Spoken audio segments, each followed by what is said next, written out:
Hello बच्चों, कैसे हैं आप। देखो बच्चों, जो आजकल देश में महामारी फैली हुई है उसके कारण हम लोग घर में ही पढ़ रहे हैं। तो घर में ही बैठकर आप अपनी पढ़ाई करें और अपने स्वास्थ्य का ध्यान रखें। बच्चों, आज मैं आपको हिंदी क्षितिज की पाठ 11 बाल गोविंद भगत का संक्षिप्त सार पढ़ाऊंगी। पाठ पढ़ने से पहले आप मेरे YouTube चैनल को लाइक और सब्सक्राइब करना ना भूलें। बच्चों, जब भी हम कोई पाठ पढ़ते हैं तो उसको पढ़ने से पहले हमें पता होना चाहिए ये पाठ के राइटर कौन है और इस पाठ में क्या है। तो आज मैं आपको यही सब बताऊंगी। सबसे पहले आपको बताती हूँ, ये पाठ हमारे जो राइटर हैं वो राम वृक्ष बेनीपुरी जी हैं, उनके द्वारा लिखा गया है।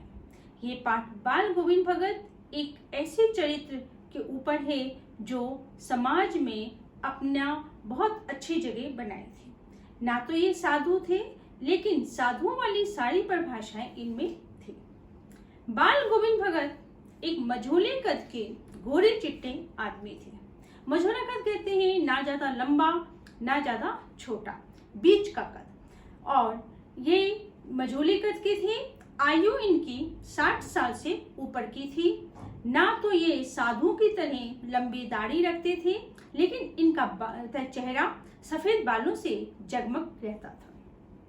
ये कपड़ों के नाम पर केवल एक लंगोटी पहनते थे और सिर पर कनफटी टोपी होती थी। कनफटी टोपी का मतलब होता है कि जो कानों को पूरी तरह से नहीं ढकती, कानों के ऊपर होती है। माथे पर एक रामानंदी चंदन लगाते थे। रामानंदी चंदन कहते हैं जैसे कि औरतें नाक की छोर से ले जाके यहाँ तक करती हैं चंदन, वो चंदन लगाते थे। जब सर्दी आती तो एक कंबल ले लिया करते थे और गले में तुलसी की माला होती थी। ये था इनका व्यक्तित्व। इनके परिवार के बारे में लेखक बताते हैं कि गृहिणी का तो पता नहीं, मतलब इनकी पत्नी का तो लेखक कहते हैं मुझे नहीं पता, लेकिन इनके घर में इनका एक बेटा और पतोहू रहते थे। बेटा जो था वो थोड़ा कम बुद्धि वाला था, इसलिए ये उनका ध्यान ज्यादा रखते थे। अपने नियम के पक्के थे। सुबह उठ जाना, गंगा स्नान के लिए जाना, आकर अपने नियमों में लग जाना, बताए अपने भजनों में लग जाना। और ये कबीर को साहब मानते थे। कबीर किसी की चीज नहीं छूते थे, ना बिना पूछे इस्तेमाल में लाते थे। कभी किसी से बुरा नहीं कहते थे, सबको एक ही भाव से देखते थे। इनके पास थोड़ी खेती भी थी, तो इसलिए ये खेती बाड़ी का भी काम करते थे। अपने खेत में जो भी पैदा होता उसे कबीर मठ ले जाते थे और जो प्रसाद के रूप में इनको मिलता था उसी से अपना गुजारा करते थे। आषाढ़ मास कहते हैं बारिश का महीना। उस महीने में ये अपने खेत में बवाई करते थे। जब ये बवाई करते थे तो अपने कंठ से भगवान का नाम, मतलब कबीरदास जी के गीतों को गाते थे। इनके गीत सुनकर आसपास के लोग भी बड़े उत्साहित हो जाते थे। अपना समय ज्यादातर वो गीतों में ही लगाते थे। खजड़ी होती थी, खजड़ी बजाना और भगवान के गीत करना। कई बार तो गर्मियों में शाम में ये अपने आंगन में बैठ जाते थे और खजड़ी बजाते थे। इनकी आवाज सुनकर आसपास के लोग आ जाते थे और फिर तो बहुत ही अच्छा माहौल हो जाता। करताल की आवाजें गूंजती।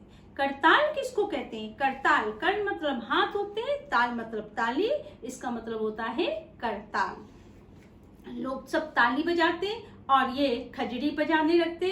कभी कभी तो बीच में ये उठकर नृत्य भी करने लगते थे। सामान्य जीवन चल रहा था। लेखक कहते हैं एक बार इनके घर से बड़ी रोने की आवाजें सुनाई दी।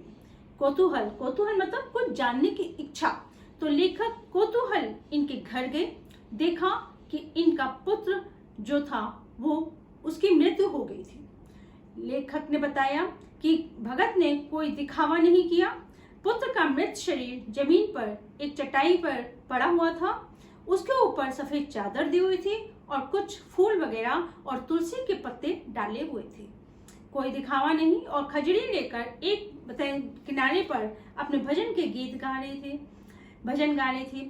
तो इनकी जो पुत्रवधू थी वो थोड़ी दूर पर बैठी रो रही थी और आसपास की औरतें उसको चुप करा रही थी। थोड़ी थोड़ी देर में ये अपने पुत्रवधू के पास जाते और कहते, तुम क्यों रो रही हो? आज तो खुशी का दिन है, आज एक आत्मा परमात्मा से मिलने गई है, तो इसमें दुख की क्या बात है। लोगों ने समझा कि इनको क्या हो गया है, लेकिन जैसे भी थे वो भगवान को मानते थे, उनको कोई भी दुख अपने पुत्र की मृत्यु का नहीं था। पुत्र के शरीर को अग्नि भी उन्होंने अपनी पतोहू से दिलवाई। श्राद्ध की अवधि पूरी होने के बाद उन्होंने अपने पुत्रवधू से कहा कि अब तुम अपने मायके चली जाओ और दूसरी शादी कर लो। पुत्रवधू रोने लगी, बोली, मैं चली जाऊंगी तो आपकी देखभाल कौन करेगा, आपको समय पर खाना कौन देगा। लेकिन वो बोले, तुम नहीं जाओगी तो मैं घर छोड़कर चला जाऊंगा। इस दलील के आगे उसकी एक ना चली और वो अपने भाई के साथ अपने मायके चली गई। अब तो भगत जी अकेले हो गए। वो अपने नियमानुसार स्नान के लिए जाते और आकर अपने नियम के अनुसार भजन गाते। इस तरह का ही उनका सामान्य जीवन चलने लगा। लेकिन अब वो बीमार रहने लगे। बीमार रहने से आसपास के लोगों ने उनसे कहा कि अब आप स्नान के लिए ना जाया करें, और फिर उन्होंने घर में ही रहना शुरू कर दिया और फिर धीरे धीरे उनका स्वास्थ्य गिरता चला गया। स्वास्थ्य गिरने से अब वो बताएं घर में रह गए। तो एक दिन लेखक ने देखा कि उनके घर से कोई आवाज नहीं आ रही है। जब वो उनके घर गए तो देखा कि भगत इस दुनिया से चले गए। इस तरह ये भगत का जो था जीवन समाप्त हो गया। ये था आपका पाठ का संक्षिप्त वर्णन। धन्यवाद।